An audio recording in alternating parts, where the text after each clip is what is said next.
सोमवारी एकादशी विमान उतरले पंढरीसी। त्या सोमवारच्या एकादशीच्या दिवशी पंढरपूरला विमान उतरलं, तो जागर झाला। संत शिरोमणी चोखोबाराय यांच्या दारात विस्तीर्ण बोरीचं झाड होतं, ते बद्री फळ प्रसन्न पावती। हेची देवा पै मागत चरण सेवा खंडित, वास द्यावा पंढरीचा सदा संग हरिदासाचा। प्रस्तुत प्राप्त प्रसंग। निवडलेला अभंग विश्वमान्य विश्वभूषण विश्वाधिकार विश्वप्रिय संत शिरोमणी नामदेवराय यांचा मागणीपर प्रसंगातील प्राप्त प्रसंगी निवडलेला अभंग। विठाला विठाला विठाला विठाला विठाला विठाला। प्राप्त प्रसंगी निवडलेला अभंग माझ्या नामदेवरायांचा आहे। या अभंगाद्वारे संत शिरोमणी नामदेवराय ब्रह्मांडाच्या मालकासमोर एक मागणी मागतात। देवा, मला तुमच्या पायाची सेवा पाहिजे। ठीक आहे नामदेवराय, देऊन टाकतो तुम्हाला पायाची सेवा। पुन्हा काय पाहिजे? वास द्यावा पंढरीचा, मला राहण्यासाठी वास्तव्य मात्र पंढरपुरात पाहिजे। काही हरकत नाही नामदेवराय, ते देऊन टाकेल। पुन्हा सदा संग हरिदासाचा। तिसरी मागणी माझ्या नामदेवरायांनी केली, मला संतांची संगती पाहिजे। एक, पंढरपुरात वास्तव्य पाहिजे, आणि देवा तुझ्या पायाची सेवा पाहिजे। तीन मागण्या केल्या। मालक चतुर आहे, देव चतुर देव चतुर, जाणोनी अंतरवर्त तसे चतुर आहे तो मालक। विटेवरच्या मालकाने नामदेवरायांना एक प्रश्न केला, नामदेवा, माझ्या पायाची सेवा पाहिजे, पंढरपुरात नुसतं वास्तव्य पाहिजे असेल तर जन्म कुठलाही दिला असता। संतांची संगती पाहिजे असेल आणि माझ्या पायाची सेवा पाहिजे असेल तर मग मात्र देह तर मानवी लागेल। जी प्रभू, मला मानवी शरीर हवंय, पण मानवी शरीर तुम्हाला मी देतो, पण जातीत कोणत्या देऊ? ते काय गिरगावचे बाळू नव्हता, याने विशिष्ट प्रकारची एखादी जात मागितली असती। ते नामदेवराय होते। नामदेवराय विवेकाचं टोक होते। नामदेवरायने विचार केला, या भारत देशात अशी एकही जात नाही की त्या जातीत लोक दारू पित नाहीत। प्रत्येक जातीत नालायक माणसं आहेत ना, प्रत्येक जातीत हरामखोर माणसं आहेत, आणि प्रत्येक जातीत विवेकाचं शिखर गाठलेली माणसं आहेत। म्हणून एखाद्या जातीला नाव ठेवावं किंवा उचलावं असं काही नाही। नामदेवराय जगाच्या मालकाला म्हणतात, हे जगन्निवासा जगदानंद कंद जगतपते पंढरीश पांडुरंग परमात्मा, मला जातीच्या बाबतीत पुळका नकोय। जन्म हो का भलते याती, कोण्याही जातीत, पण एक लक्षात ठेव, मला मात्र वारकरी कर। परी मी न चुके हरिभक्ती, मला वारकरी कर। आचार्य म्हणले नाही, शास्त्री म्हणले नाही, हे वाईट असते असं मला म्हणायचं नाही, पण वैकुंठवासी माधव महाराज मगर म्हणायचे, नामदेवरायाला सगळ्या गोष्टी दाखल त्या। शंकराचार्य व्हायचं का? नको म्हणले। शास्त्री व्हायचं का? अद्याप नको म्हणले। काय करायचं होऊन हरिपाटरीवस? पंडित व्हायचं का? लय पाहिले म्हणले, पुस्तकं इचकू इचकू बोट उघळते उघळले, काही नकोय म्हणले, फक्त मला वारकरी पाहिजे, हे फक्त वारकरीच व्हावा। विटेवरच्या मालकानं सांगितलं, काय हरकत नाही, मी तुम्हाला वारकरी करेल। पुन्हा काय पाहिजे? नामा म्हणे कमलापती, हेची द्यावे पुढता पुढती। पायाची सेवा पुन्हा पुन्हा दे, पंढरपुरात जागा पुन्हा पुन्हा दे, संतांची संगती पुन्हा पुन्हा दे, हरिभक्ती पुन्हा पुन्हा दे, सतत सतत पुन्हा पुन्हा पुन्हा हेच देत राह। साधा सोपा सरळ अभंगाचा अर्थ झालं कीर्तन। विढाला सात्विक सदाचारी पुण्यशील हा वारकरी संप्रदाय, त्या संप्रदायाला ज्ञानोबाराय तुकोबारायच्या अभंगवाणीला आरक्षित केलेलं भगवान शिवशंकरांनी वाद्य, त्याचं नाव पकवाज नावाचं वाद्य भगवान शिवशंकरांनी आरक्षित केलेलं वाद्य. कारण वारकरी संप्रदायाची स्थापनाच त्यांनी केली. शिरोमणी महादेव एका जनार्दनी वैष्णव शिरोमणी महादेव. आणि भजनही तिथूनच सुरू झालंय. नादाम लुब्ध भयो नाम रसना नामने ती जायते अधिष्ठितम पंचाननम नामनेन रसना ती जायते नैवम गिरगावकर लिखितम. भजन सुद्धा तिथूनच सुरू झालं. ही भजन करी महादेव. काशीतल्या मालकांनी स्वीकारलेलं वाद्य मृदंग क्षेत्र भजन तिथून आहे. माझ्याकडे 9 पुरावे प्राप्त आहेत. त्याच्यातला एक पुरावा पुन्हा सांगतो. वारकरी संप्रदायाचे आद्य प्रवर्तक शंकर का? पंढरीनाथ बाबा जागर बऱ्याच लोकांची प्रसिद्ध असतील गायन क्षेत्रातले, पण विश्वात एकच जागर प्रसिद्ध झाला तो एका महिन्यामध्ये सोमवारी एकादशी आलती. सोमवारी एकादशी विमान उतरले पंढरी. तो गामरपुरीचा नृप पाहिला तो कैलाशीचा शंभू प्रगटला. नारदादी महर्षी पातले तै स्थळा. पण अगोदरचं गाथ्यातलं पुरावा आहे. सोमवारी एकादशी विमान उतरले पंढरीसी. त्या सोमवारच्या एकादशीच्या दिवशी पंढरपूरला विमान उतरलं. तो जागर झाला. संत शिरोमणी चोखोबाराय यांच्या दारात विस्तीर्ण बोरीचं झाड होतं. ते बद्री फळ प्रसन्न पावती. तो महिना बोर येण्याचा नव्हता. बोराला शास्त्राच्या पुराणाच्या भाषेमध्ये बद्री फळ म्हणतात. आणि बोर 2च वेळेला आवेळी लागले. एकदा राजा परीक्षितीचा शेवट व्हायचा म्हणून बद्री फळ लागलं. आणि भगवान शिवशंकरांनी नारद तुंबर इंद्रादी लोकांनी चोखोबारायच्या दारात बोरीच्या झाडाखाली भजन जागर केला. त्या दिवशी बोर बहरली होती. म्हणून भजन ही परंपरा शंकरांची शिवजींची आहे. हे वाद्य स्वीकारलं. हेची देवा पै मागत चरण सेवा खंडित. नामदेवराय ब्रह्मांडाच्या मालकाला पायाची सेवा मागतात. काय असेल त्या पायात? तुझे पायी सुख सर्व तुझे पायी सुख सर्व आहे. सर्व हा शब्द संख्यावाचक नाही. लाख, त्याच्यानंतर मोठा आकडा कोणता असतो? कोटी. कोटीच्या नंतर अब्ज. अब्जाच्या नंतर सांगता येईल माऊली?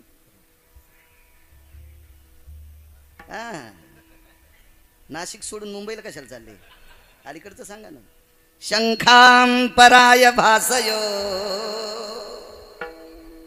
मिथ्यां परवातित जायते नाम. येन खर्वा परवातित पासोडी विन्मखं खन संख्यान कृतयो नैवाति जायते न जायम. या सगळ्या संख्या चुलीत गेल्या. सर्व हा शब्द संख्यावाचक नाही. तुझे पायी सुख सर्व आहे. देऊतल्या मालकांचं वाक्य. हे जगदानंद कंद जगतपते, या मानवी जीवाला जीवसृष्टीला पोषक असणारी सुख ही सर्व तुझ्या पायावर आहेत. म्हणून नामदेवरायांनी विचार केला असेल चरण सेवा अखंडित. म्हणून मला तुझ्या पायाची सेवा पाहिजे. मालक चतुर आहेत. मालकाने विचारलं, नामदेवा असा काही अनुभव आहे का माझ्या पायाचा की जेणेकरून तुम्ही मला माझ्या पायाची सेवा मागता? नामदेवराय म्हणतात, होय सांगतो तुम्हाला एक अनुभव. जेवढा आशीर्वाद देताल तेवढा गिरगावचा बाळू बोलण्याचा प्रयत्न करेल. एका मस्तरडेल्या राजाला मारलं. मतांध राजा आहे. एक बाजू जर बघित गेली, त्याचा एक कॉलम बघत राहिला तो एवढा विद्वान आहे, एवढा विद्वान आहे. त्याच्या विद्वत्तेची कदर माझ्या काशीतल्या मालकांनी केली. एवढा विद्वान आहे. म्हणून मला असं वाटतं विद्वानांची पाय घसरता कामा नये.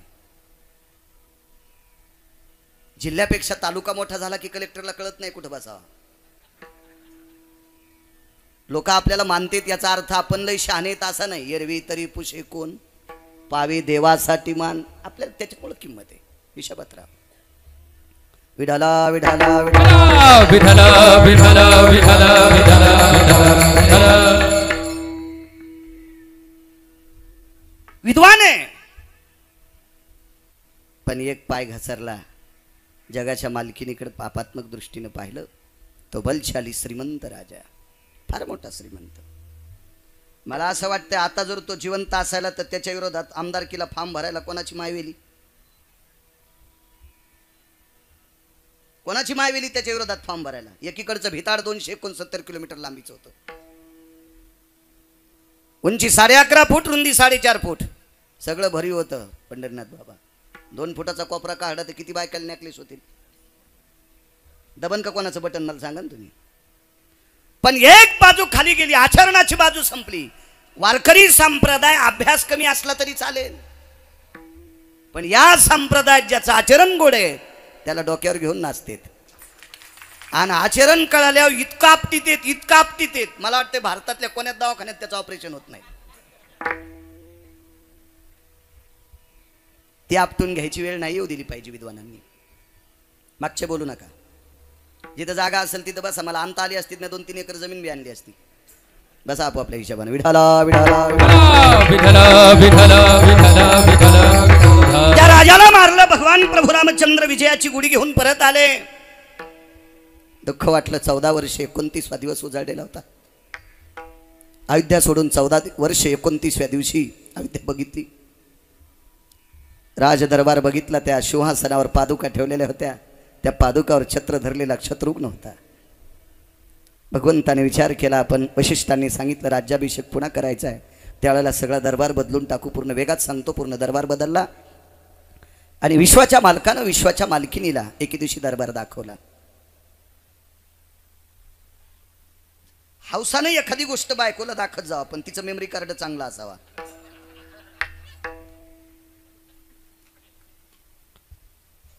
विवेकाचं टोक तिचं चांगलं असलं पाहिजे. त्या बायकोला दाखिलं पाहिजे. जिथं रानची भडत आहे तिथं म्हणजे ती कापूस लावा, येळपट येतील. इथं साळी पेरीत असते चतुरा.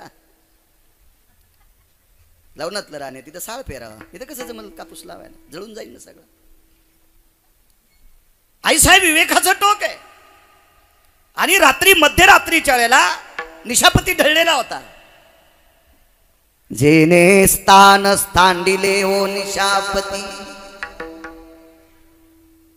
तय किरणास सर्गे ती धावती, गवाक्ष द्वारे पाहती निशापती किरण. काय गोड लिहिले महाराजांनी. चंद्र ढळलेला आहे, त्याच्या प्रकाशाचे किरण गवाक्ष द्वारातून, आपण त्याला सौन म्हणायचो जुन्या काळात, आता खिडक्या म्हणावं लागतील, त्याच्यातनं किरण आले. आणि त्या प्रसन्न किरणाच्या अवस्थेमध्ये विटेवरच्या मालकानं, 7व्या अवतारातल्या मालकांनी सीताई साहेबांना सांगितलं, सीते आपण महाल बघून घेऊ. आणि दोघंच त्या महालात पोचलेली आहेत. ज्या वेळेला सीताई साहेब आणि प्रभू रामचंद्र महालात प्रवेश केला, दरबारात मोठा दरबार आहे, चुकून बोललो महाल. आईसाहेब राणीवशात होत्या. महिला माझघरात आणि राणीवशात जास्त असतात. राणीवसा आणि माझघर कशाला म्हणते? मराठीत एम ए केले की एखाद्यानं? मराठीत एम ए करून जर पंढरीनाथ बाबा, जगदाळे आबा, ज्याला जर माझ घर सांगता येत नसेल तर याला एम ए पदी दिली का? त्याला नदीला हाणायला पाहिजे. विठाला विठाला विठाला विठाला विठाला विठाला. काय झालं माहितीये का? तुमचाही दोष नाही, आमचा बी दोष आहे. आम्ही वरूनच चाललो हेलिकॉप्टरनं. एव्हा रमून सरणारा बैल पोट भरून खातो आणि शेंडे हाणायचा नाद असतो शेपुड्याला.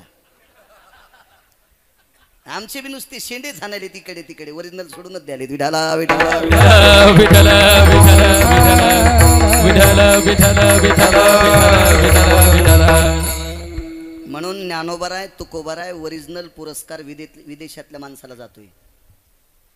एक प्लोटो नावाचा व्यक्ती, मला बरोबर त्याचं नाव आठवत नाही, त्याला गेलता. त्याला शोकांतिक आहे. महाराष्ट्रात जन्मलेल्या विद्वानांना तो पुरस्कार भेटत नाही आणि विदेशातल्या ज्याला मराठी कळत नाही त्याला जातोय. ही शोकांतिका आहे. लाज वाटायला पाहिजे आमच्या लोकांना. विठाला विठाला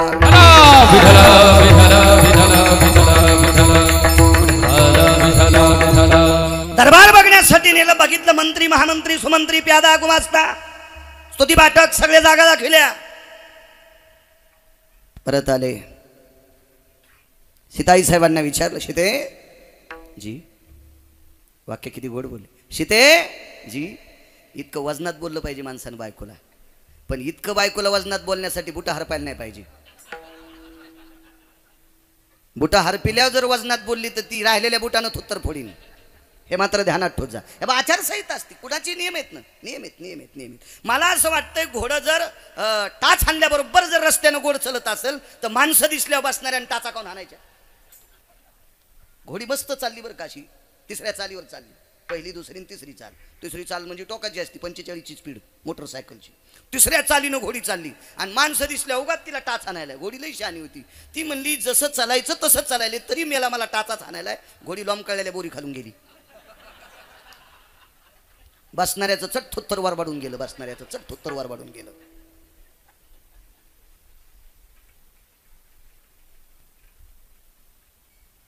आचारसंहिता सांभाळायची. सगळ्या गोष्टी राहत असतात.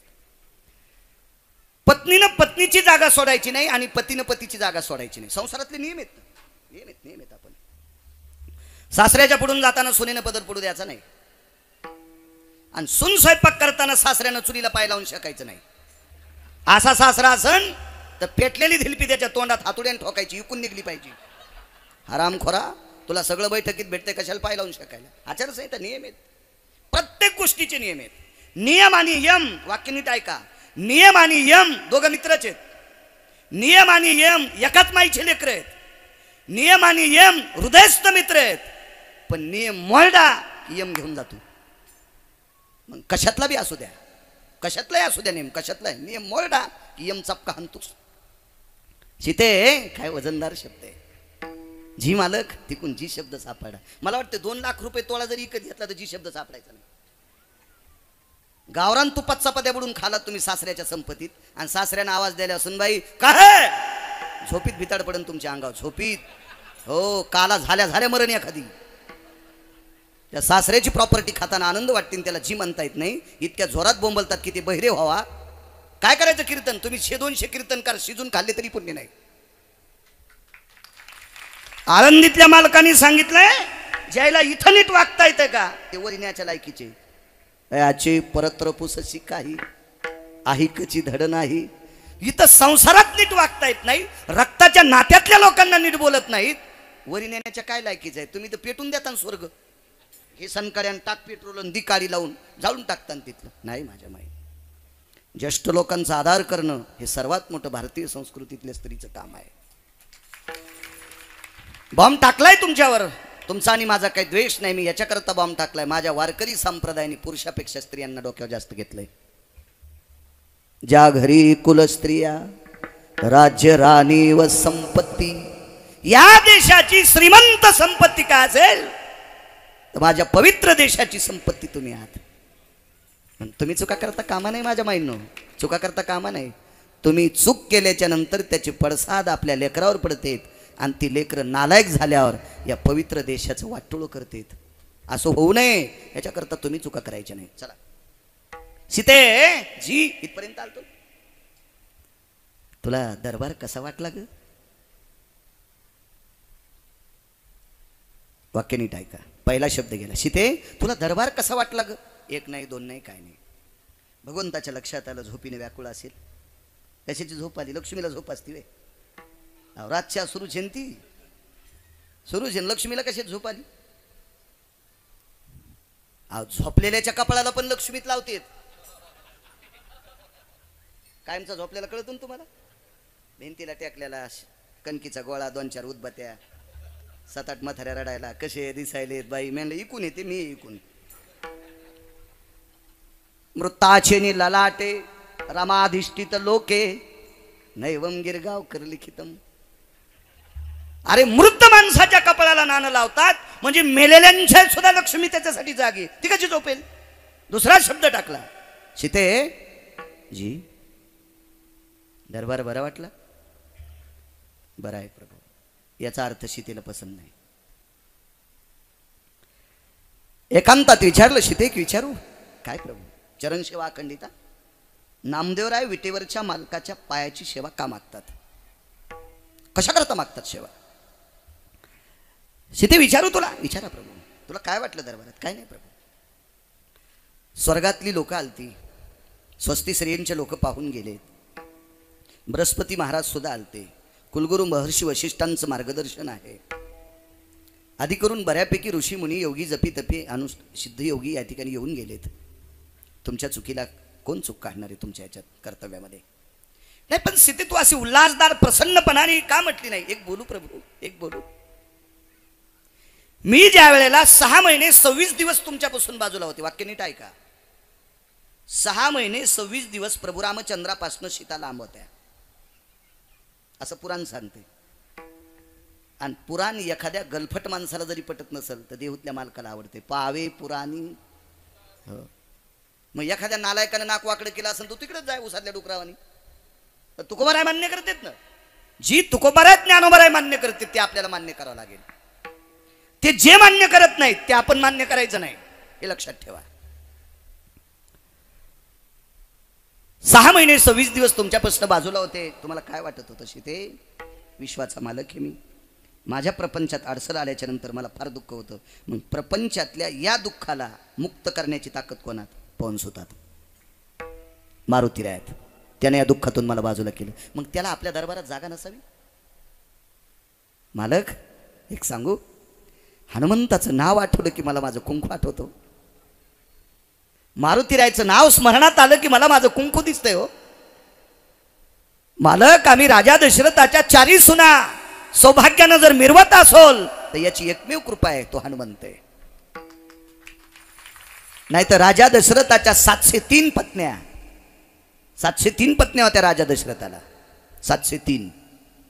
आणि 4 सुना आम्ही सगळ्या पांढऱ्या साडीत असतो. मालक, भगवंताचे डोळे सुद्धा रात्री पाण्यानं डबडबले. आणि सीते काही हरकत नाही, उद्या हनुमंताची तयारी करू. काढलेला राज्याभिषेकाचा मुहूर्त पुन्हा लांबवला. पंचांग पाहणारा घरचाच होता. तिथे कुठे इकडे तिकडे गायऱ्या गुंग्याला दाखवायचं होतं. पंचांग पाहाला महर्षी वशिष्ठ होते. लोकत्रयं यत निशापती भास्करोति जो कांती सकिरणे सगात्रेशो वर्णभवस्थितायाम वैशान्यरत्वं नामेशो. ज्याच्या नावानं हवन त्याच्या नावानं अग्नी पाहिजे त्या दिवशी पृथ्वीवर. सगळं पाहाला करताल अभ्यास असणारा महर्षी कुलगुरू वशिष्ठ होते. काढला मुहूर्त. कशा करता? हनुमंताला सिंहासन करायचे. सगळ्या तज्ञ लोकांच्या साह्याने मारुतीरायाला सिंहासन केलं, म्हणजे तलकप केला. समोर एक मस्त मंचक पलंग केला. त्याला वगैरे वगैरे पाय कशाची लावले मी दुसऱ्या कीर्तनात सांगितलं. आपल्याला पुढे सरकायचे. त्याला तपकडी कशाची होती? त्याच्यावर गादी राजहंसाच्या पंखाची होती. राजहंसाच्या पंखाचीच का ठेवली? मोराची का ठेवली नाही? मोराचे पंख द्वापार युगातल्या मालकांनी पवित्र केले, पण मोर नपुसक मानलाय. मोर फक्त 2च गोष्टीनं पवित्र, बाकी गोष्टीत मोराला मान्यता दिलेली नाही. राजहंसाची पंख काम संपल्याच्या नंतर पडतात आणि मोराची पंख काम चालू असताना पडते. त्याच्या अंतकरणात काम असा दाटून आला ना, त्यावेळेला मोराची पंख कामासक्तीशी भयपिच्छानाम भय जायते. जाबाली नावाच्या ऋषींचं वाक्य. याच्याकरता मोराचं पंख अंतरणासाठी नाही, मालकाने घेतलं त्याचं वेगळं कारण आहे. त्याचा पुरावा बघा, तुम्हाला भविष्योत्तर पुराणात सापडेल. तो पुरावा बघत जा. मोठाली मोबाईल आहेत तुम्हाला भितडासारखी. 2-2 वाजूस तर भंगारायला चॅटिंग करण्यापेक्षा कधी कधी चांगलं बघत जा. देव तुमचं चांगलं करीन. वाईट बघत राहा, देव तुमचं वाटोळं करायला उभाच. आपण जसं करू तसं तो वरचा देत असतो, त्याचा नियम आहे. राजहंसाच्या पंखाची गादी केली. राज्याभिषेकाचा मुहूर्त ठरला. मारुतीरायाला आमंत्रित केलं. मारुतीराय तिथं स्थानापन्न झाले. नगरीमध्ये आल्याबरोबर स्वागत केलं. जगाची मालकीन सुवर्णाच्या निरंजनीमध्ये आक्षण काढती. स्नेह सुवर्णती स्नेह हेम पात्रेषु जायते सूत्रेषु वन्यहा जायते. सूत्र म्हणजे वात, वन्नी म्हणजे अग्नी, आणि पात्र सोन्याचं. हेम पात्र म्हणजे सोन्याची निरंजनी. आणि आईसाहेबांनी आक्षण काढ. काय अंजनीचे पुत्र असतील. मारुतीरायाचं अंतकरण रडत होतं. अंजनी माते, तुझ्यासारख्या पवित्र माईच्या पोटी जन्माला आलो. मला जगाची माय ओवाळते, मला विश्वाची माय ओवाळते. काय नाविन्य असेल, कल्पना करा. विठला विठला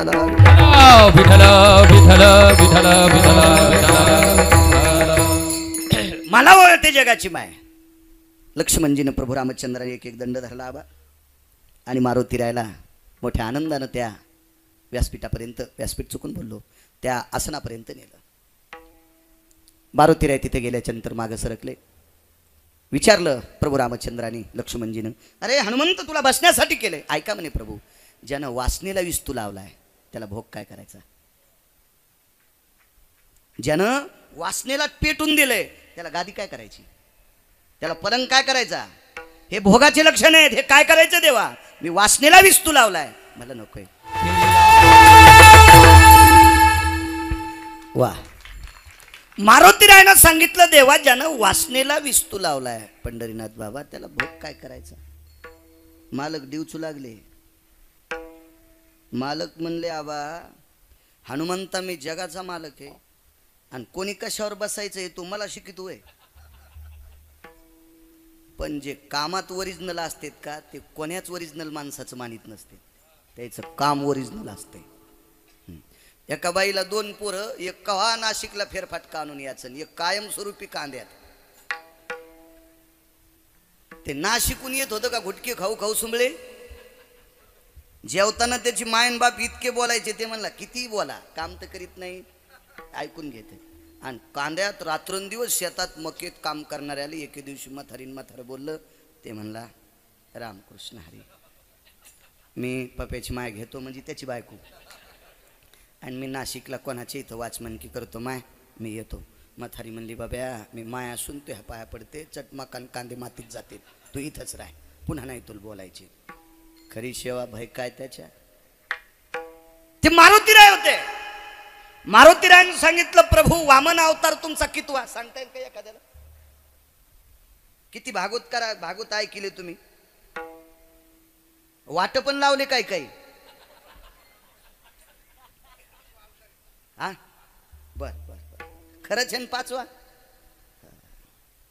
सॉक्स घातलेत म्हाताऱ्यानं. विडाला विडाला विडाला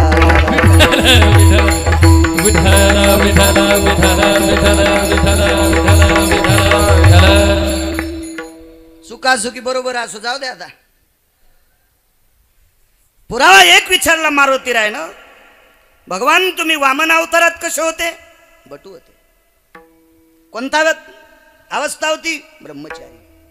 मग ब्रह्मचारी वामन अवतारात असताना तुम्हाला बसायला काय होतं? बुद्धिमतान वरिष्ठम. मारुतीराय बुद्धीचं टोक होते. वामन अवतारामध्ये तुम्ही ब्रह्मचारी वेशात होते, तुम्हाला बसायला काय होतं? माहित नाही का हनुमंता तुला, दर्भाची चटई माझ्या बगलात होती ना. दर्भ नावाचं गवत असतं पिंड तर्पण करण्यासाठी, आणि दर्भ नावाच्या गवताची माझ्या बगलामध्ये चटई होती. मग ऐका प्रभू, तुम्ही तात्पुरते संन्यासी झाले. खरे माणसं किती दाड असतात बघा. ऐका प्रभू, तुम्ही काही वेळापुरते, कारण 2 अवतार जर सोडून दिले बाकीचे किती अवतार आहेत? अंशात्मक आहे. पूर्ण अवतार रामकृष्ण, बाकी मग काही वेळापुरते तुम्ही ब्रह्मचारी झाले, काही वेळापुरते तुम्ही संन्यासी झाले, तर तुम्ही दर्भाची चटई बसायला घेतली म्हणजे नियम पाळले. मी तर नैष्टिक ब्रह्मचर्याची कासोटी आवळून बाहेर आलेला आहे. मी कस काय पलंगावर बसल? मान खाली घालावं लागली पंढरपुरातल्या मालकाला. मान मान मान. तुम्हाला एक सांगू, संन्याशानं संसारिकाला मान खाली घालावं लागली. आणि या महाराष्ट्रामध्ये 5 संसारिक आहेत, त्यानं 4 संन्याशाला मान खाली घालावं लागली. ते संसारिक म्हणले तुम्ही लग्न नाही केलं म्हणजे फारच मोठे, आणि आम्ही लग्न केलं म्हणजे गडोळ आहेत का? विधीने सेवन विषय त्यागा, है ना बरोबर?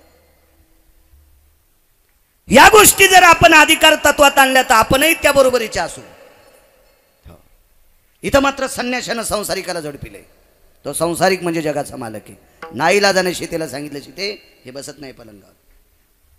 सीतेनं सांगितलं, हनुमंता तू या दरबारात बसल्याशिवाय मला आनंद नाही. आई साहेब बसतो ना, पण मला जिथं आवडन तिथं बसू द्या ना. बस मग आधी तुम्ही बसा तुमच्या जागेवर. राम लक्ष्मण भरत शत्रुघ्न पंचायतन नावाचं एक चरित्र आहे. हे प्रभूचं पंचायतन म्हणायचं. आणि मग हे सगळे सिंहासनावर बसल्याच्या नंतर दर्भाची चटई खाली टाकली, डावा गुडघा खाली टेकला, उजवा गुडघा वर हे त्याच्यावर हात जोडले आणि विटेवरच्या मालकाकडे प्रणाम करीत मारुतीराय पायापाशी बसले. वाक्य नीट ऐका. मारुतीरायाची मूर्ती प्रभू रामचंद्राच्या मंदिरात जर ठेवली असेल तर गुडघा डावात टेकलेला पाहिजे. उजव्या गुडघ्यावर मारुतीरायानं असे किंवा छातीला हात जोडलेले पाहिजे. एक जण म्हणला आमच्या इथं उजवा गुडघा टेकलेला होता. मी म्हणलं मग मूर्ती करणार पेणार असन, त्याचं मेमरी कार्ड उडालेलं असेल म्हणून त्यानं तशी मूर्ती जळली ती. काय त्याच्या काय बापाची जहागिरी असती? हा, शास्त्र म्हणेल ते सांडावे, ते राज्य ही तृणमान हवे. तुम्हाला एक सांगू का, वक्त्यानं कीर्तनात बोलत असताना ज्याचा पुरावा आहे का तेच बोललं पाहिजे. आधारा वाचोनी शास्त्र पुराण वेद ऋषी मुनी योगी प्रणित हा संप्रदाय त्यांनी सांगावं आणि आम्ही बोलावं.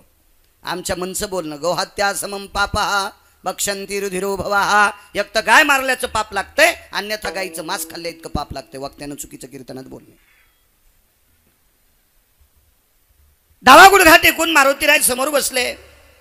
इथपर्यंत पंढरीतल्या मालकांना नामदेवराय कथा सांगत होते. मालकांनी सांगितले याचा परिणाम. नामदेवराय म्हणले देवा सांगा तुम्ही पुढे काय झालं. तर विटेवरचे मालक सांगतात नामदेवा त्रेतायुगात मी फरमान काढलं, दंडक सोडा फरमान काढलं त्रेतायुगात. काय फरमान काढलं? माझे मंदिर नसले तरी चालेल. महाराष्ट्रात भारतात विटेवरचे मालक म्हणतात माझे मंदिर नसले तरी चालतील. काशीतले मालक त्या मिटिंगला शिवजी होते. शिवजी म्हणले भारतात प्रत्येक गावात माझं मंदिर नसलं तरी चालेल. विटेवरचे मालक म्हणले माझं मंदिर नसलं तरी चालेल, पण अंजनी सुताचं मंदिर पाहिजे. याच्या पुढचा गोड पुरावा पण पुढं सरकतो. मी काही रामायण नाही सांगायलो, मला फक्त पुरावा द्यायचा पायाचा. कल्पना करा, नामदेवराय म्हणतात देवा पायापाशी बसलेल्या मारुतीरायाला इतकं मोठं केलं. अहो तुमची मंदिरं नाहीत अशी भारतात खूप गावं आहेत. पांडुरंगाची मंदिरं नाहीत अशी भारतात खूप गावं सापडतील. भगवान शिवजीची मंदिरं नाहीत अशी भारतात खूप गावं सापडतील. पण मारुतीरायाची मंदिरं नाहीत, काही कारणास्तव एखादी नसेल, हा भाग सोडून द्या, पण मारुतीरायाचं मंदिर नाही असं गावच नाही. काही बोटावर मोजण्यापुरते असतील तिथं, काही ते गोदडं फाटलेलं तिथं आपल्याला काहीच नाही. ते काय गरज आहे फुकट कळण शेंडी वळवळ. पण शक्यतो पंढरीनाथ बाबा प्रत्येक गावात वस्त्यावर पण मारुतीरायाचं मंदिर. कारण माणूस मेल्यावर त्याच्या पुढे टेकल्याशिवाय जळतच नाही. हा नियम आहे. याच्या पलीकडे सांगू, 16 संस्कारापैकी एक संस्कार आहे लग्न. त्या संस्कारात पडायचं असेल तर त्याला पान सुपारी टेकल्याशिवाय हळदच लागत नाही ना. अजून 4 काम आहेत. गुत थोडं घेतलं ते तुम्ही घरी गेल्यावर पान, ते मारुतीरायाशिवाय होत नाहीत. मग मला सांगा प्रभू एवढं मारुतीरायानं काय केलं, तुम्ही त्यांना जगप्रसिद्ध केलं. ऐक नामदेवा, देव म्हणतात बरं मी नाही, ऐक नामदेवा, अरे तू माझ्या पायापाशी बसला रे, याच्याकरता मला लय आवडला म्हणून मी जगात मोठा केला. मग ऐका ना प्रभू, त्रेतायुगात पायापाशी बसलेला एक पशु येऊनी जन्मला मरकट, तो वैष्णवा माझी अतिश्रेष्ठ, हनुमंत म्हणावया कनिष्ठ, ऐसा पापिष्ट कोण आहे. पैठणच्या मालकांचं वाक्य. एका बाजूने विचार केला तर ते वानर आहेत, पशु आहेत, मान्य आहेत, वारकरी आहेत. तो वैष्णवा माझे अतिश्रेष्ठ, पण देवा पशु आहे. तरी पण पायापाशी बसल्याच्या नंतर इतकं मोठं करता, इतके तुमचे पाय प्रभावशाली आहेत म्हणून मला काहीच देऊ नका, मला फक्त तेच द्या पहिलं कडवं. म्हणून नामदेवराय भगवंताला म्हणाले मला तुमच्या पायाची सेवा पाहिजे. 1-2 बारीकशे 5 मिनिटात पुरावे सांगतो आणि पुढच्या कडे पळतो. 7व्या अवतारात भगवंत चालत असताना एका जंगलामध्ये, सगळं जंगल शुष्क आहे. काष्टाम तरुवरा भय शुष्केशु एकम सचेतन स्थितम तरुवरा हरिद्रातिद सर्वायु. रामायण नाही सांगत, दुसरं पुराण सांगते.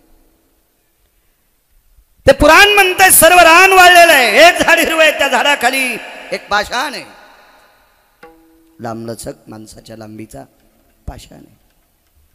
आणि भगवंत रस्त्याने चलत असताना मंजुळसं वारं आलं. भगवंताच्या पायाला ते वारं घासलं आणि देवाच्या पायावरचा एक रजकण त्या शिळेवर पडला. त्याचे चरणाची चाली शिळा होती मनुष्य केली. हनुमंत जगदानंद कंद जगतपती, तुम्ही रस्त्याने चालत असताना रजेशु भयस्थितो पदाश्रितो भयव्याप्ती पाषाणस्तते वचम लुब्धानाम कामिनिया. तात्काळ त्या पाषाणाची स्त्री होते. ती स्त्री म्हणजे भारत देशातल्या 222 सुंदर स्त्रियापैकी 1 नंबरची सुंदर होती. तिचं नाव होतं अहिल्या. तिचे मालक सामान्य नव्हते. तिचे मालक न्यायशास्त्र करता होते. 6 शास्त्रकार आहेत, त्याच्यापैकी न्यायशास्त्र गौतमाने केलं. गौतम हे तुम्हा मला जन्माला घालणाऱ्या सत्य लोकाचे मालक विधाता चतुरानंद यांचे सासरे. याच्या पलीकडे सांगू, चांगलं भजन म्हणण्यासाठी महाराज वाणीची ताकद लागते, चांगलं बोलण्यासाठी वाणीची ताकद लागते, आणि ती कृपा आहे ब्रह्मकन्या सरस्वतीची. आणि ही सरस्वती न्यायशास्त्र ज्यांनी केलं त्यांची मेहुणी होती ब्रह्मकन्या. आणि या सरस्वतीची बहीण न्यायशास्त्रकर्त्याची पत्नी होती अहिल्या. काय शुद्ध संसार असेल. पण वरच्या नालायकाची दृष्ट लागली. वरीत नालायक होते 6, मी नाही. म्हणून तर तुकोबार आहे म्हणले, आम्ही विष्णुदास तैशनो. तेव्हा खाली बोट नव्हतं केलं बरं, तेव्हा वरी बोट केलं. आणि आता जर तुकोबारावर तो प्रसंग आला तर तुकाराम महाराजाला पण कळणार नाही कोणाकोणाकडे बोट करा. हो, कारण इतके बडवे झाले त्याला पण लक्षात येणार नाही कोणाकोणाकडे बोट करा. त्यावेळेला वरी नालायक होते 6. त्याच्यापैकी संध्याकाळी प्रकाश देतो त्यानं बी नालायकपणाच केलता. जेम वाचल्या ते जायते सगर भेन पुनिताना ये न जठरानलो तृप्तावसाया साधु कामिनी देववतम. मार्कंडे म्हणतात आपल्या गुरुची पत्नी आईच्या दर्जाची असते. आपण ज्यांच्याकडे शिकतो का त्या गुरुवर्यांची पत्नी जन्मदात्या माईच्या दर्जाची असते. पण चंद्राचा पाय तिथं घसरला. इंद्रानं 6 चुका केल्या. या इंद्राची दृष्ट या प्रपंचाला लागली. दुःखी होता. न्यायशास्त्र सामान्य आपल्याकडे तो वापरात येत नाही. गौतमाने केलेल्या न्यायशास्त्रातलाच न्याय वापरतात पण तिला इतका वापरतात. त्याच्यातला अर्धा न्याय जर वापरला ना सज्जनांनो, गौतमाने केलेल्या न्यायशास्त्रातला अर्धा न्याय वापरला ना तर या पवित्र देशातल्या माझ्या पवित्र स्त्रीवर अत्याचार करणाऱ्या हरामखोराला 3ऱ्या दिवशीचा सूर्य बघता येत नाही. इतका न्याय कठीण आहे. त्याच्यामधला हस्तिकविटन्य न्याय हात लय लांब सोडून द्या. खूप न्याय आहेत. वाची जा ना, वाची जा. आपल्या लोकांनी केलेले नाव इचकी न्याय इचकी जा ना तुम्ही. पाहत जा, देव भलं करीन तुमचं. असो, त्या गौतमाचा चेतन संसार पाषाण झाला. वाक्य नीट ऐका. त्या न्यायशास्त्रकर्त्याचा सजीव संसार दगड झाला. आणि दगड झालेल्या संसाराला देवा तुझ्या पायाची माती किंवा वारं लागल्याच्या नंतर पुन्हा न्यायशास्त्रकर्त्याचा संसार चालू होतो. इतकी तुझ्या पायात ताकद आहे. म्हणून चरण सेवा अखंडित. म्हणून देवा मला तुमचे पाय पाहिजे. किती पाय पवित्र. भजी मनीरा किरडतम भय व्याप्ती जायते ना हिंसाचारोस्ततम यत्क्रिया तुजयम त्वमं पदाश्रितम पुराणशम्मति जाये. लावरं चित्र सशे रांडुक्र खाणाऱ्याच्या कुळातला केवट. पण पदाम त्वम जायते पुराणशमहतीम स्थिता. बगदालभ्य सांगतात देवा अरे हत्या हिंसा करणाऱ्याच्या कुळातला माणूस पण तुझे पाय धुतले एकदा तर रामायणात मर्मज्ञ राजा होऊन बसला. इतकी पायाची ताकद आहे. म्हणून चरण सेवा अखंडित. हे रामायणात बघायचं नाही. पुन्हा म्हणताल गिरगावच्या बाळूला हे कांद्यात गवसलं. विठाला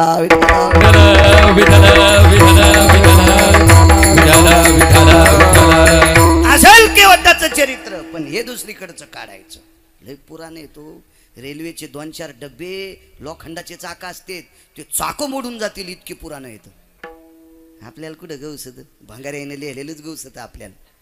हो, बायकोनं ज्याच्या थोतरीत हाणलं त्यानं पुस्तक छापावा आणि ते ढवळ्या कपड्यावाल्यानं प्रकाशित करावं आणि आपल्यासारख्या येडपटाईनं ते वाचावं. अरे वाचा, वाघिणीचं दूध पिणारी माणसं आहेत आपण. कशाला शेपुड्या पिळायच्या.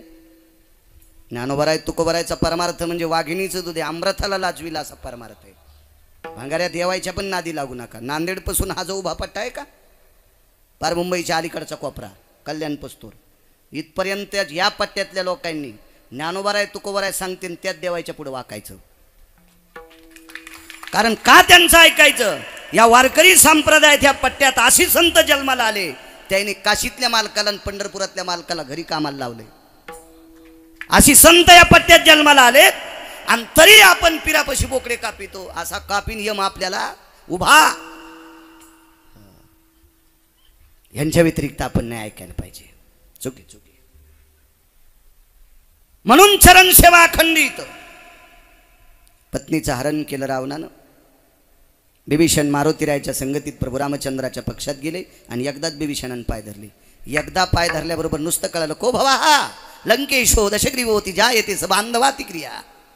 सहोदर असत ते वंच. हा त्याचा भाऊ आहे. लंकेशाचा भाऊ आहे. हो सुग्रीवा जी पाणी घेऊन या. तो पळसाच्या पानाच्या द्रोणात पाणी आणलं. पलाशश पात्रेशी द्रोणा आपांपती निर्भयो. निर म्हणजे पाणी, आपांपती म्हणजे सूर्य, पलश म्हणजे पळसाच्या पानाच्या द्रोणात पाणी आणलं. भगवंतानी संकल्प सोडला. अरे राजन शब्द वापरला.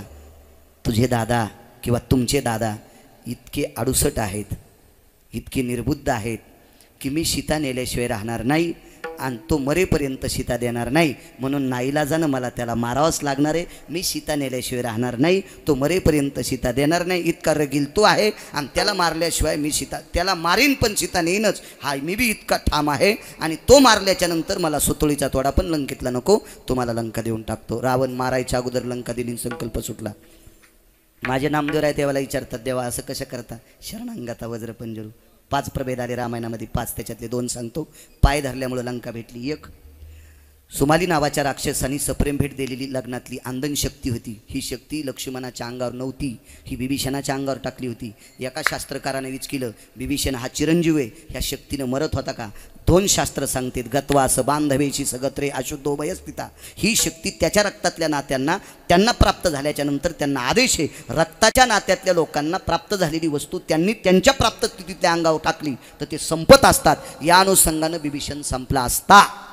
पण चिरंजीव विभीषण भावाच्या हातानं संपला असता. त्याला न मरू देण्याचं कारण एकमेव लक्ष्मणाला पुढे घातलं. शरणांगता वज्रपंजरू. याच्या केसाला धक्का डोक्याच्या, तर आपल्या जीवाला धक्का. लक्ष्मणानं बाजूला केलं आणि स्वतः शक्ती घेतली. ताकद कशाची नामदेवराय म्हणतात? भगवान म्हणतात फक्त पाय धरल्याची. मग पाय धरलेल्या विभीषणाला 5 कारणं, त्याच्यातले 2 सांगितले. 1 सोन्याची लंका दिली पाय धरणाऱ्यामुळं, 1 मरण त्याचं बाजूला सर केले पाय. पुन्हा एखादा नंतर इचकील गिरगावकराच्या गोळ्या संपल्या काय कडे चिरंजीव कसे मरत असतील? अरे तू वाचव ना सुंबळ्या, मग तुला कळत आहे ते. मी वाचल्याशिवाय सांगणार नाही कधीच.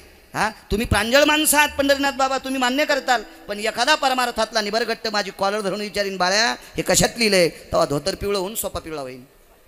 पुराणी हे खूप छान, खूप छान. नामदेवराय म्हणतात देवा 5 मधल्या 2 सांगतो तुम्हाला, राहिलेल्या 3 राहू दे. पण मृत्यू टळला 1. चिरंजीव मरत नसतो सज्जनांनो, हे मी सांगत होतो. पण ज्या वेळेला मला वाचायला सापडलंय त्याला लक्षात आलं, अशुद्धे भव सहस्ने आशी. अशुद्ध म्हणजे रक्त, रक्त म्हणून आपल्याकडे रक्ताच्या नात्यात असं म्हणायची पद्धत होती. अशुद्ध म्हणजे अशुद्धेषु स्नेहेषु स्थिता, अत्यंत जवळचे. अशा व्याप्तीत मृत्यू आला असता तोही वाचला आणि राज्य प्रदान केलं. ही पायाची ताकद आहे. म्हणून चरणसेवा अखंडित. एक मुद्दा असा छोटासा ऐका, छोटासा ऐका. अनंत पाप्यांचं पाप धुणारी पवित्र गंगा त्याच्या अंगठ्यातून जन्माला आली.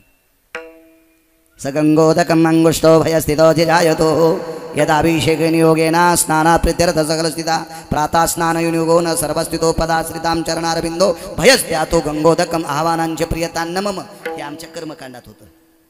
हे 27 वर्षापूर्वी पाठ केलं तर. मेमरी कार्ड टाईट आहे त्याच्यामुळे ती डिलीट होत नाही. मोबाईल बी तसा टाईटच आहे. चांगला मोबाईल आहे आपला, याच्यात घाण येत नाही. तुमचे मोबाईल चांगले आहेत, घाण येते आणि जे जाऊन येते बी लोकांना जाते. हिशाबात बटणं दाबी जा. हो, जे जाऊन येते कोणाला नाही गेलं पाहिजे, वापरले पाहिजे. तेव्हा मोठ्या वस्तू सांभाळण्यासाठी अक्कल बी तितकीच मोठी पाहिजे.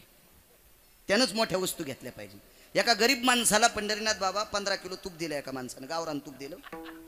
गरीब माणसानं कुथू लागलं, बोंबलू लागलं, काय भाजीचा पत्ता नाही, काय नाही, आमकं नाही, तमकं नाही. त्या मोठ्या माणसानं 1 क्विंटल भर गहू दिले आणि 1 क्विंटल भर ज्वारी दिली. या चपाती करी जाय, भाकरी टाकी जाय. ज्या दिवशी भाकरी खावाटली दिवशी भाकरी टाक, ज्या दिवशी चपाती वाटली ती चपाती करी जाय. खाऊ का संग? अरे कशाला मसालेन चटण्यान भुरक्यान मिरच्यान कांदेन फांदेन, कशाला इचकी तुरे कांदे आहे. 2-3 चपात्या मुरगाळी जाय आणि वगराळ भर तूप टाकी जाय. 1-2 भाकरी मुरगाळी जाय आणि वगराळ भर तूप टाक जाय. तू पण भाकरीन तू पण चपाती खात जाय. तूप दिलं का नाही पंढरीनाथ बाबा? पण हे इतकं येडगळ होतं. यानं 7.5 किलो तूप विकलं, रोज 1/2 किलो बैंगन घेत होतं. आणि बैंगन भाजून बैंगनावर तूप खात होतं. लय बैंगन याला कळत नाही बैंगनावर काय खावा. देवानं भिताडासारखा मोबाईल दिला म्हणजे अक्कल आहे का ते वापरायला? डोका असलं पाहिजे, डोका असलं पाहिजे. अरे भिंतीसारखा मोबाईल घ्या, पण रोज सकाळी उठल्याबरोबर त्याच्यात एखाद्या चांगल्या व्यक्तीचा काकडा लावा. हो, आपल्या पाळण्यातल्या लेकरांना तो काकडा ऐकायला भेटेल आणि ते म्हातारपणी तुमचा चांगला काकडा करतील. तुम्ही काही ऐकतान तर ते काकडा उलटा करून तुम्हाला पेटीत येईन. विठाला विठाला अनंत पाप्याचं पाप धुणारी पवित्र गंगा देवा तुमच्या चरणांगुष्टापासून नामदेवराज सांगतात देवा तुझ्या चरणांगुष्टापासून उत्पन्न झालेली गंगा किती पवित्र. गंगा 350 सांगितल्या. औटश्य सर्वस्थितायाम गंगोदक स्थितम पापक्षालन हितार्थायाम औटश्यस्ततेवच. औट म्हणजे 350 गंगा सांगितल्या. त्याच्यापैकी 349 गंगा तुमच्या माझ्यासारख्या पापेनं आंघोळ केल्यावर त्या मळून जातात. आणि ह्या मळालेल्या गंगा देवा शुद्ध होण्यासाठी तुझ्या पायापासून जन्माला आलेल्या गंगेत पवित्र होतात. म्हणजे तुझ्या पायातून जन्माला आलेली गंगा इतकी पवित्र आहे, इतकी पवित्र आहे पंढरनाथ बाबा की 349 गंगेला शुद्ध करती. इतकी गंगा तुझी पवित्र आहे ती. आणि ती तुझ्या अंगठ्यातून जन्माला आली. तुझा अंगठा किती पवित्र असेल रे देवा, किती पवित्र असेल तुझा अंगठा. म्हणून चरण सेवा अखंडित असे कितीतरी पुरावे 2500 पुरावे ऐकायला भेटतील तुम्हाला. माझ्यासारखं येडपट 200 सांगेल. विद्वान माणसं तर खूप तुम्हाला सांगतील, खूप सांगतील. माझ्यासारखा येडपट बाळू फक्त कंबर बांधल्यावर, कंबर सोडली की येड्या बाळ्यात आणि आपल्यात काहीच फरक नाही. हां बरं ठीक आहे. मी येडा बाळ्याने येडा बाळ्याचं कीर्तन ऐकी ना रे. तो आमच्यावर घेतली की आबा लय खसखस पिकली नाही का. विठाला विठाला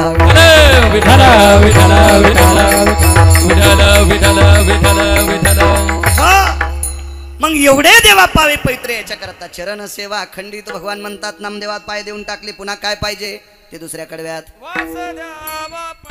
तुम्हाला एक सांगू का, गावरान तूप भरपूर झालं तर एखाद्याला इकावा, इकत नसल तर माणसाला वाटावा, आणि माणसं घेत नसले तर आग्नीत टाकावा, पण तुपाचं वंगण नाही करावा. हे ओरिजिनल तुप आहे. अशा लोकांना वैष्णव टाळकरी म्हणून महाराष्ट्रातल्या सगळ्या वारकऱ्यांनी पदवी द्यायला पाहिजे.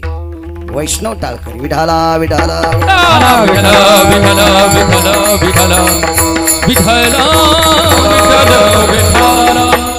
मला कळत आबा पण मी कालचा बाळू आहे. आपण बाळू म्हणूनच राहायचं.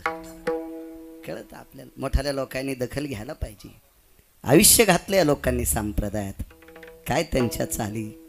हृदय हलते हृदय हलते हृदय हृदय. तुम्हाला सांगू सगळ्यांना भजे तळता येत नसतील पण चांगले झालेले सांगता येत असतील. गाता जरी नाही सगळ्यांना नाही आलं पण यांचं कळतंय. हृदय हलते हृदय. अशा लोकांना त्या पदव्या द्यायला पाहिजे, द्यायला पाहिजे. वा वास द्यावा पंढरीचा. किती वेळ द्यायला आरोटे मावशी? 10 मिनिटं. बरं सांगतो 10 मिनिटात पुरावा. वेगात सांगतो 2 पुरावे. 5-4 मिनिटं पुढे जाऊ द्या. काय होतं, काय आभाळ पडणार आहे काय? असं तर पडत ना ते. पाहिली सोयाबीन मी तुमची. मेलोरे मेलोरे मेलोरेच करायली सोयाबीन ती.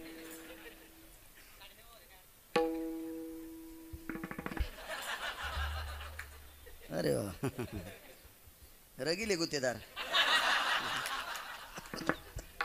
हां आज एकादशी आहे ना, त्याच्यामुळे आज काय लय चपात्या फपात्याचा मेळ नाही. आज झटकीपट आटपते खेळ. किती जणांनी एकादशी आहेत? या बा ज्याला नाही त्यानं जर वरी केला तर लक्षात घ्या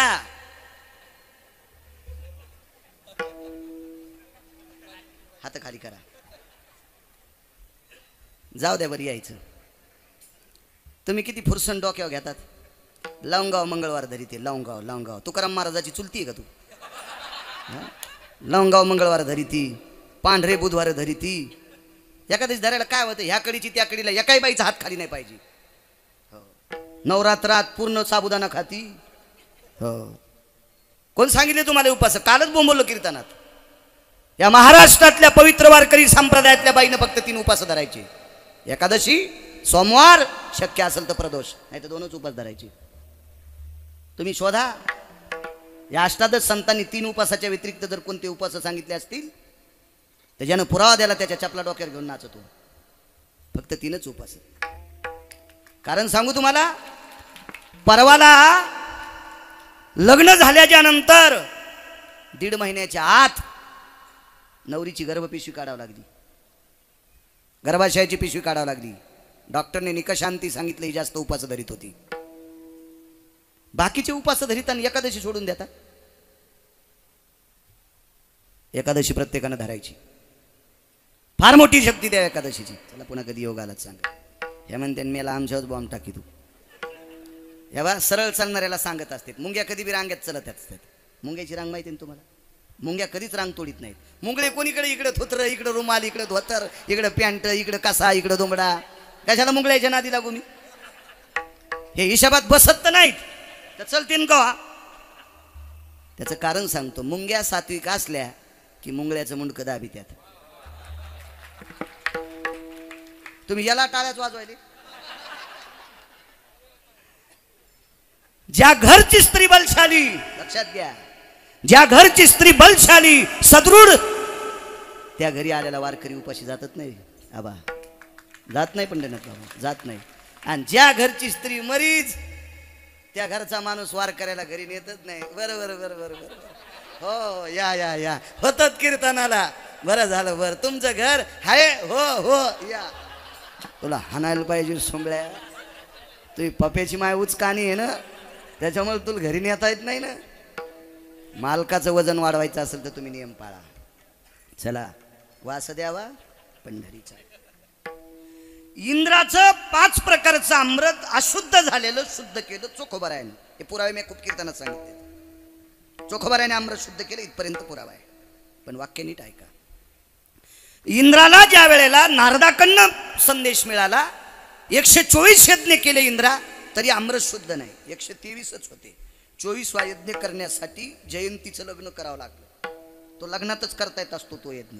विशंती चत्वारो मखे शुद्ध भवा असं शास्त्र आहे. ते सप्तपदी म्हणत असताना मंत्र म्हणायचो मी त्यावेळेला. ते मला पाठ होते ते मंत्र, अजूनही पाठ आहेत. माझ्या लग्नात मीच पुटपुटू लागलो. हो म्हणलं एखादा ब्राह्मणाचा चुकला तर आपलं चुकू नये. हो म्हणून टायमाला धोतर धोती बायको वेळेला जेवायला देती पद्धतशीर भुकिले नाही. हो देवपाल म्हणलं तुम्ही म्हणा मी आपलं डबल हो द्या. काय होते तर लग्न तर एकदाचे फक्त मंत्र डबल हो द्या. काय होते त्याला. जयंतीचं लग्न केलं 124 यज्ञ झाले. अमृत नाही शुद्ध झालं. नारदांनी सांगितलं मंगळवेढा नावाचं गाव आहे जम्बूद्वीपामध्ये, पंढरी क्षेत्र बाजूला. तिथं चोखोबा नावाचे संत राहतात. त्यांच्याकडे जा अमृत शुद्ध होईल. इंद्रानं गुमास्ते पाठिले आणि गुमास्त्यांनी पत्ता घेतला. त्यावेळी चोखोबाराय कर्नाटकमध्ये होते. वेगात सांगतो. कर्नाटकमध्ये एका माणसाची वस्तू घेऊन गेलते. मंगळवेढ्याच्या एका श्रीमंत माणसाची एक वस्तू होती. त्याची मुलगी कर्नाटकमध्ये दिलेली. त्यांनी सांगितलं चोखा. मी म्हणाले चोख्या हो चोखा हो. लोक काय म्हणत असतील त्या काळात. श्रीमंत माणसं ज्याच्याकडे पैसे कमी आहेत का त्याला राम्या, ए सुदाम्या, ए भावश्या, ए भाग्या, ए गोविंद्या असं म्हणणाऱ्याचे पुरं आता सुदाम्याच्या आणि भाग्याच्या आणि गोविंद्याच्या गाडीवर डरावर झाले. ज्याच्याकडे पैसे लय असल्यावर जिबा लांबल्या होत्या का त्याचं चट कापराच्या वडीसारखं विस्तू न लावताच घरलं. कापराच्या वडीला विस्तू लागल्यावर ठाईची समाप्ती, नाही लागल्यावर तरी जागच्या जाग्या विघ्रतू. अशा काहीच्या संपत्त्याही घरल्या. नाही बोलायला पाहिजे. गरिबाचा अवमान नाही करायला पाहिजे. नाही करायला पाहिजे असं बोलत होते नालायक माणसं त्या काळात. चोखा जी मालक आमच्या मुलीला हे घेऊन जाय. गोमास्त्यानं सांगितलं कर्नाटक प्रांतामध्ये चोखोबारा आहेत. गेलं इंद्र तिथं ते मडके घेऊन. चोखोबारायला सांगितलं मी अमरपुरीचा राजा इंद्र आहे. बर हे अमृत शुद्ध करायचंय. चोखोबाराय म्हणले मला आज नाही करता येत, नंतर या. गेलं वापस. त्याच्यानंतर अजून एका राज्यात मला त्याचा पुरावा सापडला नाही. मी ते ठिकाण पण सांगेल दुसऱ्या वेळेस कधी योग आला तर. भेटणं वाचायला हो कीर्तन सुधरू देणत ना.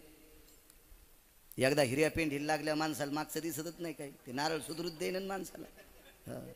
माऊली लय हसू नका. तुम्ही काय तुकाराम महाराजात चुलते आहेत का. कशा गोळ्या ऐकितात आम्हाला मी माहिती आहे तुमचं. विठाला विठाला विठाला विठाला विठाला विठाला विठाला. साती पास असला म्हणजे बाळूला कळत नाही वय.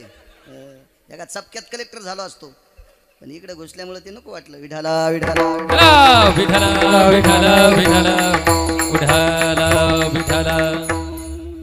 त्या प्रांतात इंद्र गेला. वा चोखोबारायांनी परत केलं. पंढरनाथ बाबा परत केलं. 5व्या चक्राला इंद्राची भेट झाली. चंद्रभागेच्या तीरावर एक लिंबाचं झाड होतं आणि त्या लिंबाच्या झाडाखाली चोखोबराय भजन करत होते. लिंबाला लक्ष्मीचं अधिष्ठान प्राप्त झालं. लक्ष्मीचं अधिष्ठान कशात आहे? झाडात, तर लिंबात आहे. विष्णूचं अधिष्ठान पिंपळात आहे. वृक्षा माझी अश्वस्तू आळंदीतल्या मालकाचा पुरा आहे. पण लिंबात लक्ष्मीचं अधिष्ठान झालं. कारण षडवैरुण्य गरुडाच्या हातानं त्या लिंबाखाली ठुलते. एक याच लिंबावर अमृत घेऊन इंद्र बसला होता. म्हणून आयुर्वेदही लिंबाला मान्यता देते. आयुर्वेद आपल्याकडं आषाढ महिन्यामध्ये बऱ्यापैकी आजाराचं सावट असतं. म्हणून एका लक्ष्मी नावाच्या देवीला पाण्यात ताटात पाण्याचा तांब्या घ्यायचा, त्याच्यात लिंबाचा डाखळा जिकून खोलडाय तिकून ठेवायचा, पानं वरी करायचे, देवीचं दर्शन करून यायचं, तिला अर्ध पाणी घालायचं आणि ते अर्ध पाणी घरी येऊन लेकरांनी प्यायचं. बऱ्यापैकी पोटाचे आजार नाहीसे होत असतात. लिंबामध्ये लक्ष्मीचं अधिष्ठान. पण मधल्या 20 वर्षाच्या काळात हलकटायनं त्या देवीला लिंबाचा फांदा न नेण्यापेक्षा ढवळे लिंब घेऊन गेले. आणि त्या देवीला लक्ष्मी देवी न म्हणता मरियाई नाव दिलं. मरियाई हे असे नाव देणारे कवा मरतीन भडवे तर मरू. संस्कृतीचं मात्र करणारी नालायक माणसं शिल्लक नाही राहायला पाहिजे. भ्रष्ट होत असती संस्कृती, भ्रष्ट. अशा चुकीचे निर्णय नाही करायला पाहिजे. फार आपल्याकडं वनस्पतीच्या बाबतीत फार नाविन्य. माझ्या तुकोबाऱ्यांनी फारसं काही झाडांच्या बाबतीत बोलून गेलेत. नाही चुका करायला पाहिजे. चला, मंगळवेढ्याच्या अलीकडे, पंढरपुराच्या पलीकडे, चंद्रभागेच्या तीरावर लिंबाचं झाड, तिथे भजन चालू. आणि इंद्र कंटाळून 5व्या चक्राला नारदाला सांगितलं, आता शेवटची चक्र झालं, ठीक तर ठीक, नाही तर चाललो. जा म्हणले, एकदा जा. लिंबावर बसले. 5 मिनटं 2 मिनटं चोखोबरायचं भजन ऐकलं. अमृताचा कलश उघडून पाहिला तर सुगंध येत होता. अमृत शुद्ध झालं. कालांतराने इंद्र सोमवारी आले.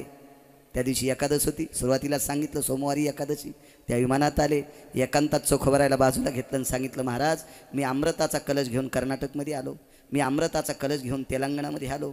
मी अमृताचा कलश घेऊन अजून 2 राज्यात आलो.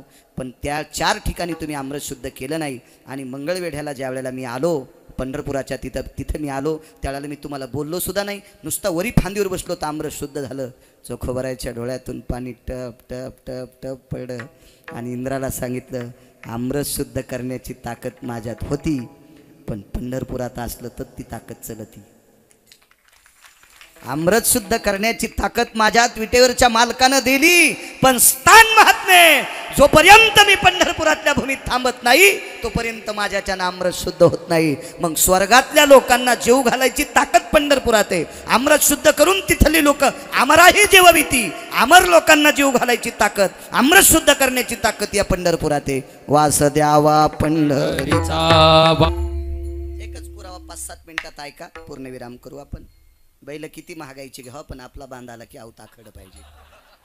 हो, दुसऱ्याच्या बांधात गेल्यावर हानी नरूम नेनते.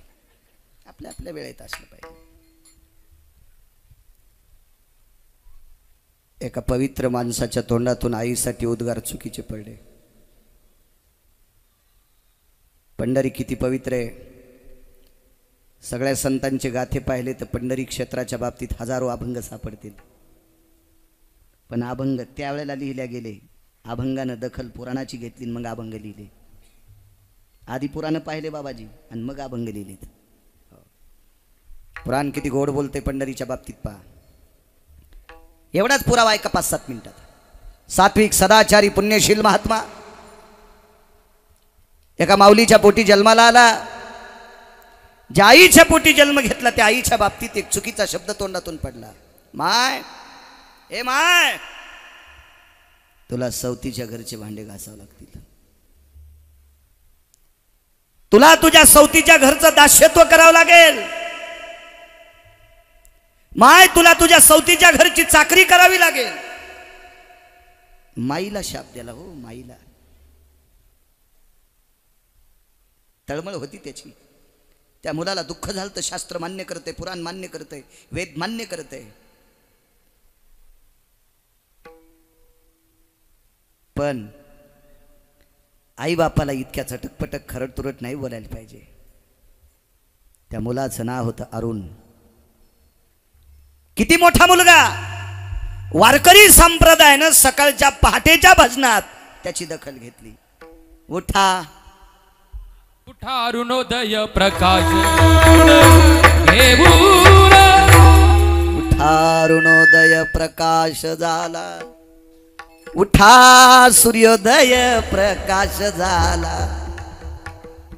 तेजो दिवा करो या भास्कराया सदट किरणेषु जायते नाम धरणी गर्भे तेजोत्यानाम सप्रकाशो दिवाकरम दिनपती भययनि सुधि छंदाना कालत्रय भय सकल सुदे मर्मं भययनि जायन्ते प्रकाश भययन सुधिजो निशापति भययनि व्याप्त सुधा दिवाकरं भय छंदेषु यत्सूत्रेषु भय जायं तृप्तं वस भय जायन्ते तेजो भययन विलीन सुधाय तेजो भययन विलीन सुधाय तेजो भययन विलीन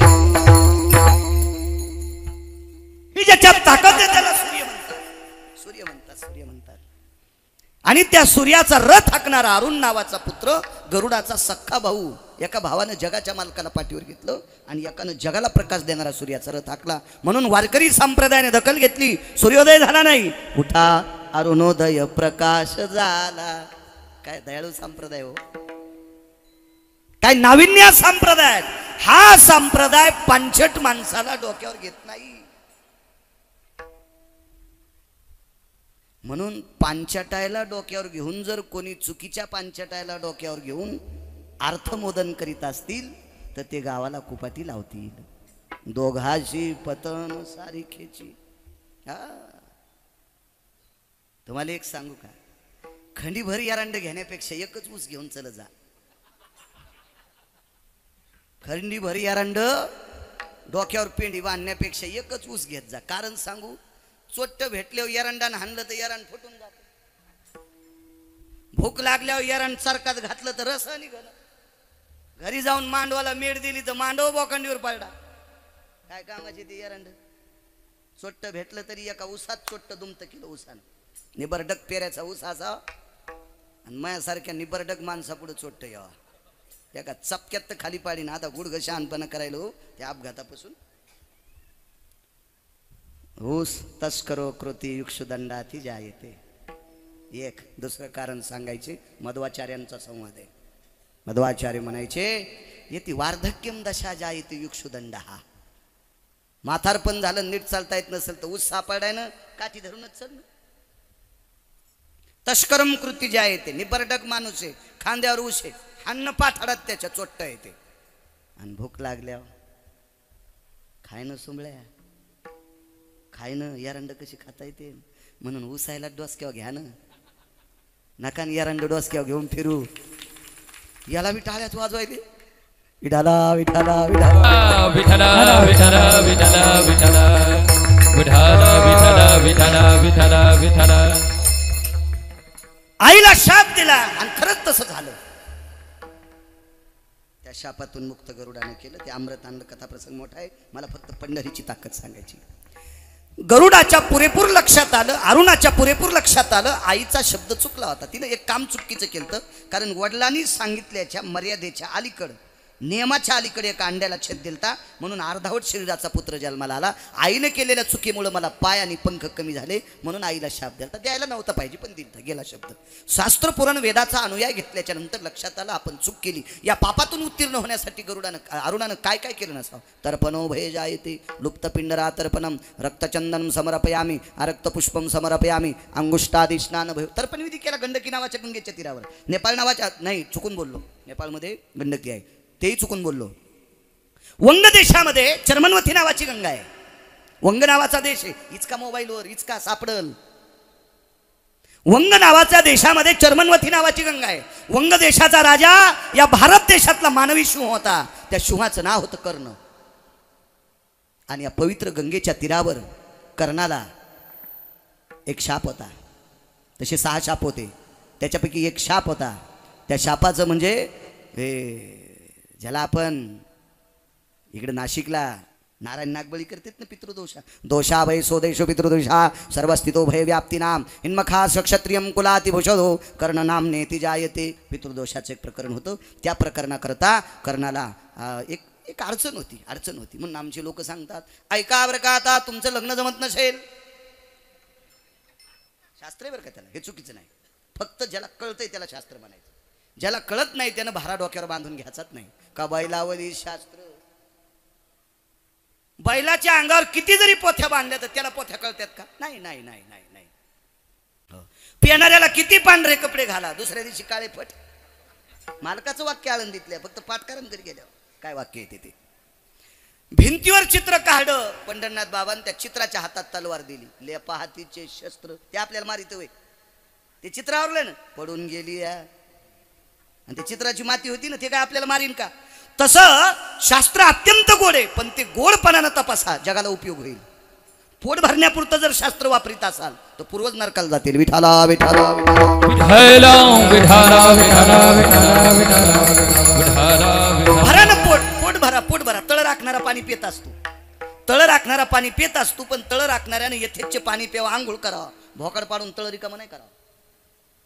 मग मात्र विटेवरचा मालक असा रट्टी दे तू, हा त्याला पण कळत नाही आपण कुठं कुठं हाना. नियम आहे, शास्त्र आहे.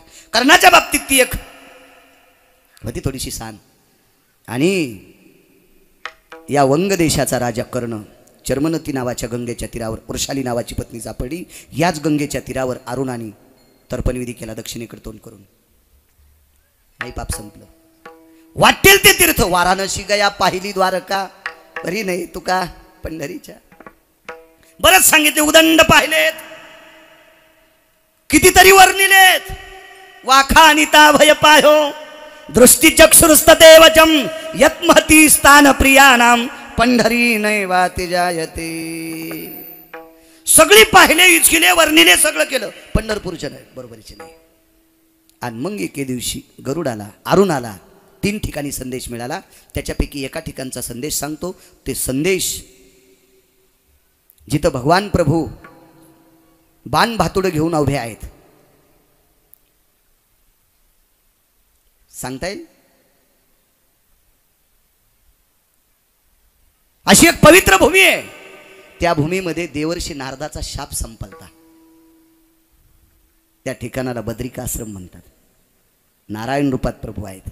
आणि तिथं संदेश मिळाला गरुडाला, अरुणाला, चुकून बोललो, अरुणाला संदेश मिळाला. आईला गेलेल्या चुकीच्या शब्दाच्या पापातून जर मुक्त व्हायचं असेल तर एकदा पंढरपूरला जाय. अरुणाचे मालक सूर्य नारायण प्रकाश देवता, शेवटचा पुरावा इथपर्यंतच. पुढचेकडे पुन्हा कधी योग आला तो पाहू. तुम्ही म्हणता तुला याचंच का, तसा माग लागावी नाही. तुम्हाला 30 गाव पठ्ठ्याला 36 गाव.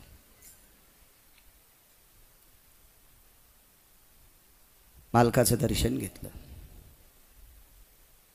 नारायणा जी जी नाही म्हटले. नारायणा काय रे? नारायण म्हणजे सूर्य. काय रे? मला माणूस करताल, मला माणूस करताल. गडबड करायला नाही पाहिजे बरं का, कोणत्याही गोष्टीत गडबड नाही करायला पाहिजे. पाहुणा घरी आला, नवऱ्यानं सांगितलं पिठलं चपाती कर. गडबड केल्यामुळं बेसनाचा डबा न घेण्यापेक्षा निरमाचा डबा घेतला. निरमा कळाला ना तुम्हाला, कपडे धुवाचा निरमा. हा ते बी बेसनाच्या पिठावानीचा असतो ना. तिनं 1.5 किलो निरमा टाकला तरी पिठलं घट होईच ना. कसं होईन मंजुळा? तू निरमा सोड्यानं हटायली पिठलं गडबडीत. आणि मग म्हणली मा घट कसं होईन? तर सुन म्हणली आत्या हे कपडे धुवाचा सोड्या आहे ना. बया बया काय नीट पाह ना तू जरा. गडबड केली की असं होतं बघा. सोट्यानं पण गडबड करू नये. पहिले पेव होते ना, पेव होते, पेव. पेऊ घड्याबरोबर भरलेला असेल तर चोराला भीती नाही, त्याच्यात काही दूषित हवा नसती. अर्धा असेल तर मग चोट्टे नादी लागत नव्हते. त्याला माहिती याच्यातली हवा जाऊस तर उजडायले. पण पेव जर भरलेला असेल तर चोट्टे थांबत नव्हते. पण पेव भरलेला असल्यावर चोरायनं गडबड नाही करायची. यानं गडबड केली आणि उडी टाकली. नंतर कळालं पेव जावसाचा होता. पेव कशाचा होता? जावसाचा. जावसाच्या पेवात उडी टाकल्या वर येतोय माणूस. जसे हातपाय हालीन तसा खाली जाऊ लागला. जवसवरी यदम दक्षिणाधिपतयम यमाग्रो समर्पयामी. लगेच दक्षिणेच्या राजान. गडबड चोट्ट्यानं पण करायची नाही. अरुणानं सूर्यनारायणाला प्रार्थना केली, मला माणूस करा. म्हणायला पाहिजे होतं माणूस करा, पण म्हणायचं पूर्ण शरीराचा करा. ते तथास्तु म्हणले माणूस झाले. पंखाने पाय नव्हते ना, अर्धावट शरीराचा माणूस झाला. त्या माणसाचं नाव होतं योगीराज संत शिरोमणी कुर्मदास. सूर्याला सांगितलं मला वारकरी व्हायचंय, वारकरी याच्याकरता माणूस करा. तथास्तु सपात्रेषु करद्वया भास्करो तेजोस्तदेवचम यतारुणास्तदेवचम वैष्णव जनहिताय च. वैष्णव झाले, वारकरी झाले. कुर्मदास अर्धवट शरीर. गरुडाने विनंती केली, कसा चलशील रे? म्हणला दादा, मोठा भाऊ आहे गरुड. दादा हातपाय नाही दिले, चुकलं मागण्यात, आता परत मागता येत नाही. लुंडगळत पंढरपूरला जाणार. निघाले अरुण. अरुण आला. तापलेली धरणी त्रास देईल याच्याकरता सूर्य डोक्यावर ढगाच्या आडंगी जात होता. बघताय सूर्याचा. जवळ आलं पंढरपूर. सूर्यनारायणानं सांगितलं, गरुडा भाऊ आहे रे तुझा, बघ काहीतरी मदत कर. गरुड धावत आला, अरुणाच्या जवळ बसला. अरुण म्हणजे कोण? कुर्मदास. जवळ बसले आणि गरुडानं सांगितलं, अरुणा. अरुणाच्या तोंडातून शब्द पडला, दादा आलास? एक काम करतो, तुला पंढरपूरला जाण्याची इच्छा आहे ना रे अरुणा, तू माझ्या पाठीवर बस. वैष्णव किती अधिकारी असतात लक्षात घ्या. दोन सिद्धांत ध्यानात ठेवा, एक वानराचा ठेवा आणि एक कुर्मदासाचा ठेवा. मारुतीरायांनी संकल्प केला की प्रभू रामचंद्र मी शेपटीचा सेतू करील, तर वानरायांनी नकार दिला, तू केलेल्या शेपटीच्या सेतूला आम्ही पाय लावणार नाहीत. बा तुझी येणी संगती उद्धरिल्यास वानर पंगती. तुझ्यामुळं पाला खाणाऱ्या वानराचा उद्धार झालाय आणि तुझ्या शेपटीला पाय लावणं म्हणजे गुरुला लाथ आणलं इतकं पाप लागतंय. ह्या अनुये इकडे घ्या. आता पुराणातले काहीतरी असे खाचखळगे लक्षात ठेवायचे. हो, वाती वळवळू भागवत ऐकायली. भस्माचा गोळा कापूस दुसऱ्याचा चोरलेला, हे कामाचं असलं पुराण नाही ऐकायचं माझ्या माईंनो. अरुणा बस रे पाठीवर. नको दादा, अरे भाऊ आहे मी तुझा. पितृतुल्याम सहोदरेषु जायते. मोठा भाऊ हा बापासारखा असतो. मान्य आहे दादा, मान्य आहे दादा, पण तू नुसता मोठा भाऊ बापासारखा नसून, नुसता मोठा भाऊ नसून विश्वाच्या मालकाला पाठीवर घेणारा भाऊ आहेस. आणि ज्या पाठीवर जगाचा बाप बसला, आता त्या पाठीवर बाकीच्याला बसू नकोस रे, बाकीच्याला बसू नकोस रे, बाकीच्याला बसू नकोस.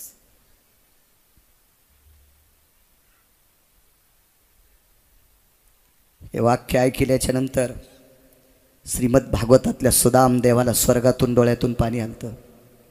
ज्या वेळेला द्वारकेला जाताना गरुड मला न्यायला आला, त्यावेळेला गरुडाने पंखात झोपीत गुंडाळून नेलं. मी जर जागा असतो तर गरुडाच्या पंखात गुंडाळून गेलो नसतो, कारण विटेवरच्या मालकाने पुनीत केलेली ती पंख आहेत, याच्यावर बसण्याची आपली पात्रता नाही. हे कुर्मदासाचं पाहिल्यावर सुदामदेवाच्या लक्षात आलं, पुराण इतकं गोड आहे, इतकं गोड आहे. नको रे दादा, नाही बसत तुझ्या पाठीवर. नकोय दादा, नेऊ नकोस रे पाठीवर दादा तुझ्या. ही पाठ फार पवित्र आहे रे. जगाची मालकीनी या पाठीवर बसली, विश्वाचा बाप या पाठीवर बसला रे दादा. आता या पाठीवर आईला चुकीचा शब्द बोलणाऱ्या एका वात्रट व्यक्तीला कशाला पाठीवर बसवतोस? नकोय दादा, तुझ्या शब्दाचा अवमान नाही रे दादा करीत, फक्त तुझी पाठ पवित्र आहे ह्याच्याकरता नकोय. मी जातो लोणगाळत. गरुड गेले आणि विटेवरच्या मालकाच्या पुढे गरुडाच्या डोळ्यातून ढाळ ढाळ ढाळ अश्रू आले. गरुडा काय झालंय? काही नाही बाप्पा. देवा, माझा अरुण नावाचा भाऊ आहे रे देवा. देवा, तुमच्या दर्शनाकरता व्याकुळ आहे, व्याकुळ आहे, व्याकुळ आहे. विटेवरचे मालक जवळ आले, पितांबरानं गरुडाचे डोळे पुसले. गरुडा, तुला कालचा प्रसंग माहित आहे? काय प्रभू? अरे कालच्या रात्री तुझा अरुण नावाचा भाऊ जंगलात मुक्कामाला होता रे. जंगलात त्याला त्रास होऊ नये म्हणून मी तिथं खोटं गाव तयार केलं रे.